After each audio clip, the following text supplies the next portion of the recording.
Okay. So, so in the pasuk we have in this week's parasha in the Tzavim, I put in front of you life and good, and death and bad. Which I command today, Avodas Hashem to love God, to go in His pathways, lishmor mitzvosav, and to keep His mitzvos, chukosav u'mishpatav, and His law, His statutes and His laws. So the laleches b'drachav, what does it mean to go in God's ways? So here, there's not, Rashi doesn't really say much about it, but the prophet Micha, Navi Micha, says that there are three things which Kodesh Baruch Hu asks from people. What does Hashem ask you? Ki'im, the following three things: Asos Mishpat, to do justice; Ahavas Chesed, to love kindness; Vatznei Alechasim Elokecha, and to walk with humility with our Kodesh Baruch Hu. So, if a person is to regard it as being holech b'drachav shel Kodesh Baruch Hu, going the pathways of Hashem, these are the way Hashem interacts with us. Hashem does chesed with us. Hashem does mishpat when necessary, and Hashem is tzanua. What does it mean Hashem is tzanua? What does it mean to have tznius? It means that humility. Humility means that HaKadosh Baruch Hu is willing to do whatever is necessary in order to help us out, and He doesn't put on airs, so to speak, and say, I'm above and beyond you.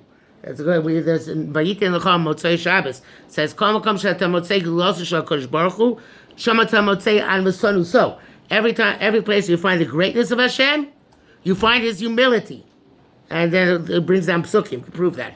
So those three things, loving kindness, doing justice, and being humble, are what being an Oved Hashem are all about, and that is Leleches B'drachav, to go in the ways of a Kodesh Baruch Hu. So Rav Shlomo Wolbe writes.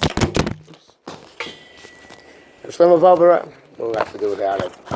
Rav Shlomo Wolbe writes in one of his Musaf Sfarim, he says that there is the biggest problem facing somebody who wants to be an Oved Hashem that way is Frumkeit. Says the word frum and Frumkeit are very, very bad words, because to be what's defined as frum nowadays is to do things in a certain way without necessarily weighing whether it's the right thing to do or the wrong thing to do. I agree with you.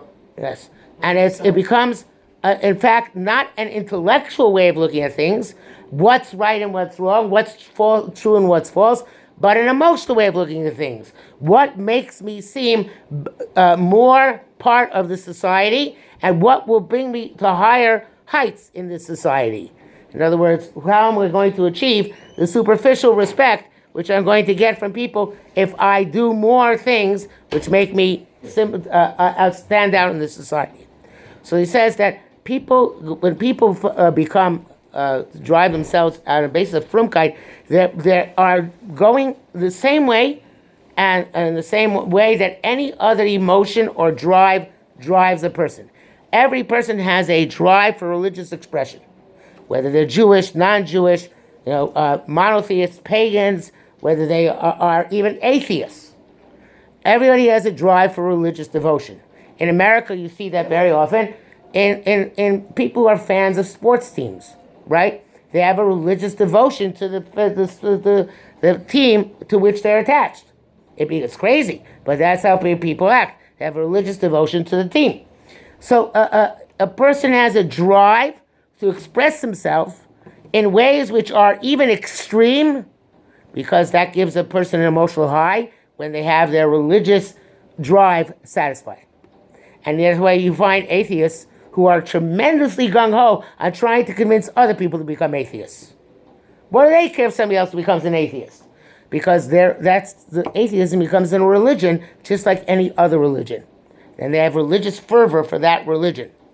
So the idea of following one's religious drive, which again is an emotional and a drive which everybody possesses, is the opposite of actually doing the Ratzon Hashem. Avodas Hashem means you don't follow your drives. You have to you figure out what is supposed to be done, and you do it accordingly. And that means that everything has to be considered intellectually. Now, we saw Solanta said we're not particularly strong in intellect nowadays. We're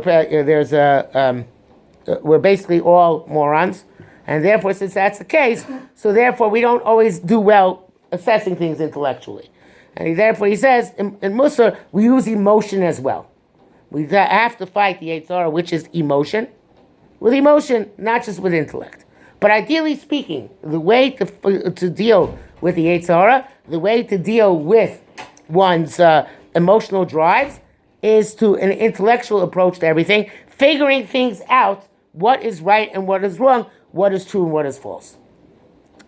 So when the Navi says that those three values, asos mishpat, avas chesed, asos mishpat, avas chesed, v'atznei lechasim elokecha, those three traits are the traits one has to seek.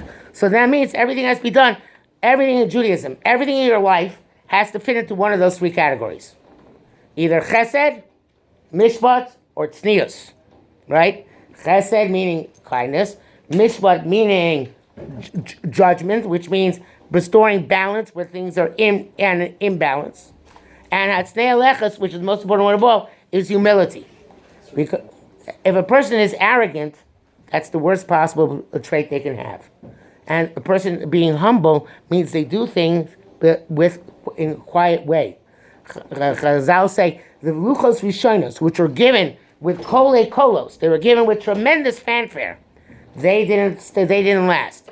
The second luchos, which were given with tznius, they were given quietly to Moshe Rabbeinu on Sinai without the fanfare. Those things, they were the ones which are permanent. Things which one does with fanfare, with great publicity, and with great display, are all superficial. Only things a person does with tznius are things which are deep and significant.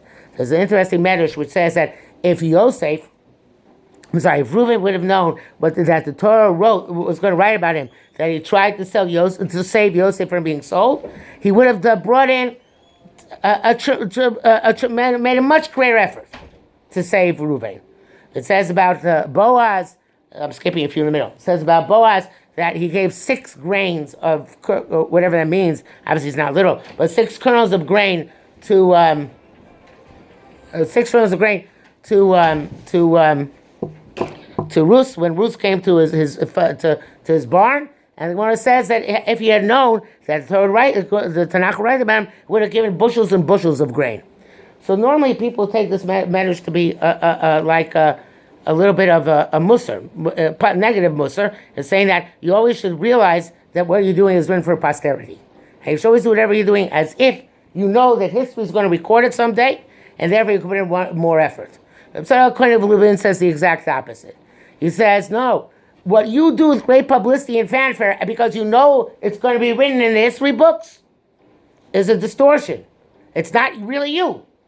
It's something which you're doing because you know that people are watching and you want to get fame and fortune or whatever, or even just for your own pride. What you do when you think nobody's looking. What Reuven did because he was thought nobody was looking, and whatever he actually did, and what Boaz did, where he thought nobody was looking, that's what really is the measure of the person. Because things done with tznius are things, with hatznei aleches, are things which are deep and profound and internal. I think I have to stop here because I was told to stop at 5 to 6. Sorry, Rabbi. Yeah. You never act with while people watching you, as you act while nobody's around. That's correct. That's obvious, right? That's not obvious. That's social media. That's social. It's like not social distance. You understand that nobody's watching you, so you are your own right now. Right. So it's like into your psychology. You do whatever you want. But that's who you really are. Yes, but why you say that it's like wrong? It's like a sin. A sin? No, not like a sin. You just said that's obvious, and that's like not. Two people are arguing. One says one thing, one says the other. Yes. So, I actually have a question. well, first of all, what's right? What? What is right? Anything which is either kindness, justice, or you are humble. No, he means what. I'm not what's sure. the No. best- He says, what's the best way to act? As if, Yes. in your opinion, As what's if the better someone way is to act? watching you, or is as it's like nobody around No, and you no. act to wherever you No, go. as if God is watching you. But God is watching you, but you never, like, it's like to keep, for example, your breath. You never think about your breath, every your Okay, I'm gonna get kicked out in a second. I'm happy if we can continue this next week because obviously Rabbi Simon wants me out of here. So no, it's fine. Well, it's true, right? Okay, so save the questions for next Thursday, and I'll try and answer them then.